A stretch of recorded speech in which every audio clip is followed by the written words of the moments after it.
Good morning po sa ating lahat mga ka-business. Muli ay sikasuhin ko na yung lisensya ko mga ka-business. Gawa ng nawala nga. So ngayon, pakisamahan nyo ako mga ka-business sa barangay at sikasuhin ko na. Gawa ng napakarami namin ginawa sa mga naging ganap sa ka-business official mga ka-business, makapanood nyo naman. Tapos dun sa mga una kong vlog. Ayan. At ito yung karugtong ng nagkaroon ako ng problema. Hindi ko in-upload kasi mga ka-business, gawa ng hindi ko pa siya naasikaso dahil marami nga pong pinuntahan at naging busy. Ayun. Naging busy masyado ang yung Kagawang Burnok official mga ka-business. Salamat ng marami sa suporta nyo. Thank you so much. Tuloy-tuloy lang tayo mga ka-business, binabanat lang tayo. Ayun, ngayon, biyahe muna ako. At iniwan ko muna si Mercedes sa bahay, tsaka yung mga bata. Sasama ko sana si Mercedes. Hindi naman po pwedeng maisama din dahil gawa ng kay Baby Boyet. At ang update naman po kay Baby Boyet ay pahagingan ko na rin na nagano na po yung doktor. Bali iba-vlog ko mamaya yung patungkol kay Baby Boyet para sa kanyang check-up. Ayun. Abangan nyo lang po mga ka-business. So ngayon, samahan nyo lang po muna ako punta ng barangay. Alright, so biyahe tayo mga ka-business. At tuloy-tuloy lang tayo mga ka-business. Alright mga ka-business, dito na ako sa barangay. Ayun na mga ka-business, asikasuhin ko lang itong aking lisensya. So pag-blatter muna tayo mga ka-business dahil syempre baka magamit sa hindi maganda yung ating lisensya. Kaya i-blatter natin para hindi tayo malagay sa alanganin. Yun, pakisamahan nyo ako mga ka-business. Let's go! So yun na mga ka-business, andito na ako sa loob ng barangay at napablatter ko na po yung aking lisensyang nawala dahil nakakapangamba po mga ka-business wait lang po at pipirma lang po ako. Okay na po mga ka-business, yun nakapirma na po ako, naisalaysay ko na rin po kayo yung mga pangyayari kung ano po yung nangyari at antayin ko na lang po yung kung ano yung patutuo na i-blatter ko patunay na pwedeng maipakita ko sa in case emergency mga ka-business. So pagkatapos nito mga ka-business ay magpapapidabit loss naman po ako. Hindi ko pa po alam kung saan ako makakarating o sa Pote o sa munisipyo po business. Tapos pagkatapos po noon ay antabay lang po sa susunod at yung gagawin po nating hakbang ay sana maging mabilis na proseso dahil po mga ka-business ay importante po sa atin yun, lalo na po sa mga driver na kagaya ko.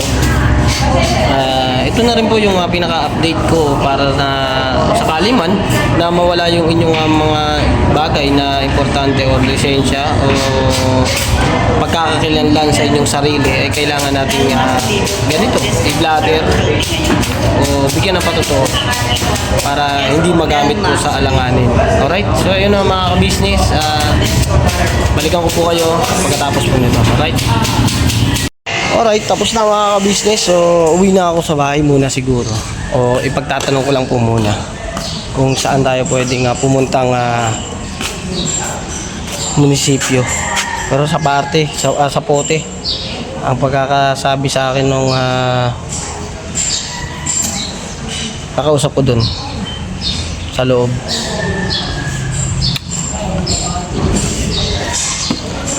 Ay, ang hirap ng ganito mga ka-business na meron kang pag-aalala. Kahit na sabihin natin kasi maingat ka, iba pa rin yung meron kang pinangahawakan na patunay. Kaso lang ako mga ka-business, biyahe lang po ako muna papuntang sa Pote. Right mga ka-business, naisip ko na dumiretso na lang ako ng LTO sa may Kamalig at mayroon naman tayong kakilala doon mga ka-business para matulungan din tayo. Para maano rin natin na kung may kakilala siyang attorney. Kasi mas mabilis yun mga ka-business na may kakilala doon. At mabilis niyang masusolbahan o magagawa ng paraan yung paggawa ng notaryo. So, ang gagawin ko mga ka-business ay pupunta muna ako ng Kamalig, sakop siya ng Bulacan. Alright, so yun mga ka-business, biyahe lang po ako mga ka-business. At pakisamahan niyo pa ako mga ka-business. Alright, let's go!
Alright mga ka-business nga po pala, nandito na rin ako, update ko lang, nandito na ako, nagpanotaryo ako, affidavit of lost license, yan. So yun mga ka-business, unti-unti lang, kasi pitik-pitik lang ako kasi alam niyo naman po ay baka hindi tayo payagan. Maganda na rin po yung magpaalam. Pero nagpaalam po ako at hindi naman po nila sigurado, so pitik-pitik lang po ako dito, nagpanotaryo na po ako at diretso na po ako sa loob. Alright mga ka-business, ayun, naka-print na tayo ng ating lisensya. Naka-print na, tapos naka-xerox na. Kompleto na yun mga ka-business. Ayun, ito na ako sa loob. So na mga ka-business, antay lang tayo.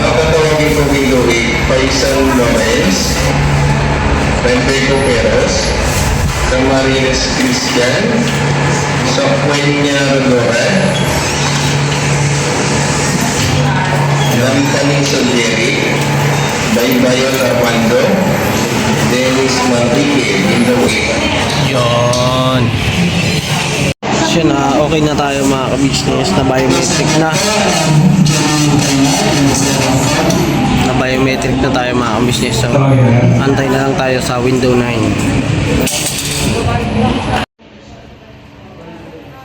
Telesforo San Felipe, Ambrosio de la Cruz,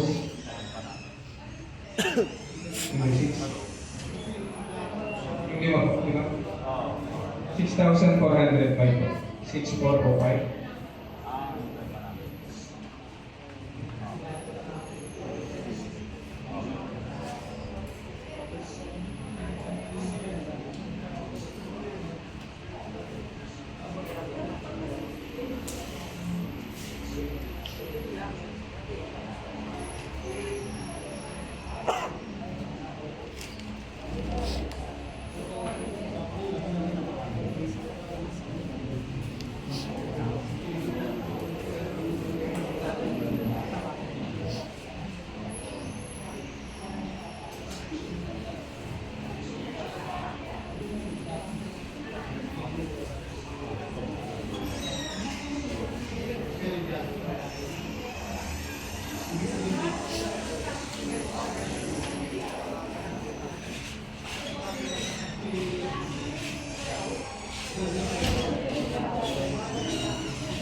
And then hintayin namin ang salad po.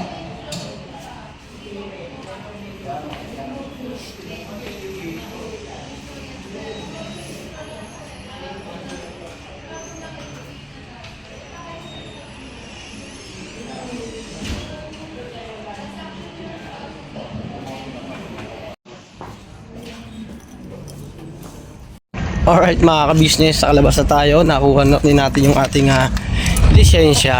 Ayan, nakakuha tayo ng duplicate na mga ka-business. So, uwi na tayo mga ka-business dahil bibira at babanat naman tayo mga ka-business. At abangan nyo po sa ka-business official, sa Papa Dins TV, sa Mrs. KB official, sa ka-business family, at syempre po sa aming mga kagwang ang mga kaganapan. Alright, so yun ang mga ka-business. God bless po sa atin lahat. Thank you so much. I love you all. Never say goodbye. Tomorrow is another day. Bira banat.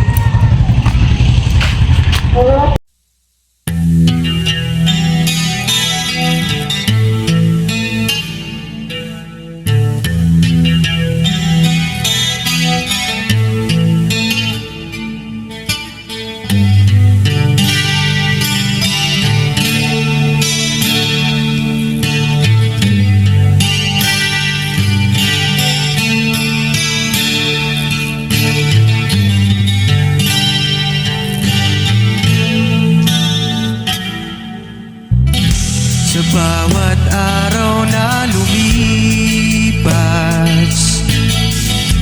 ka-business ay nagagalak. Maraming taong natutulungan, pagpalain ng may kapal. Sa bawat araw nagdaan,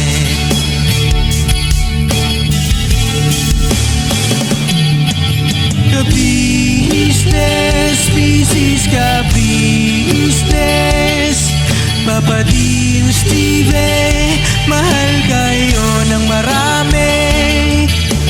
Ang tuwa nila'y walang mapagsidlay.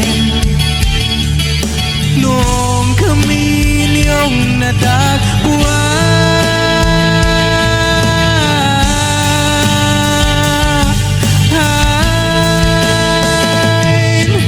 ang mga tao sa buong mundo, maging ang mga OFW, sinubaybayan mga pagtulong nyo, panalangin nila, sana'y hindi kayo magbabago.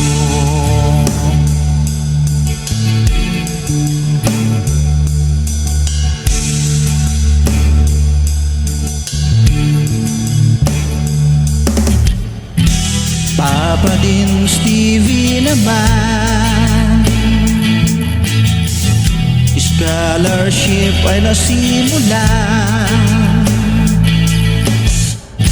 sa mga nais mag-aral. Pag-aaral ay pahalagahan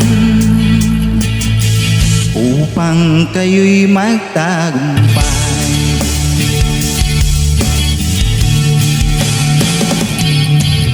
Ka-business, Mrs. Ka-business, Papa Dins TV, mahal kayo ng marami. Ang tuwa nila'y walang mapagsiglay. Noong kami ninyong natagpuan,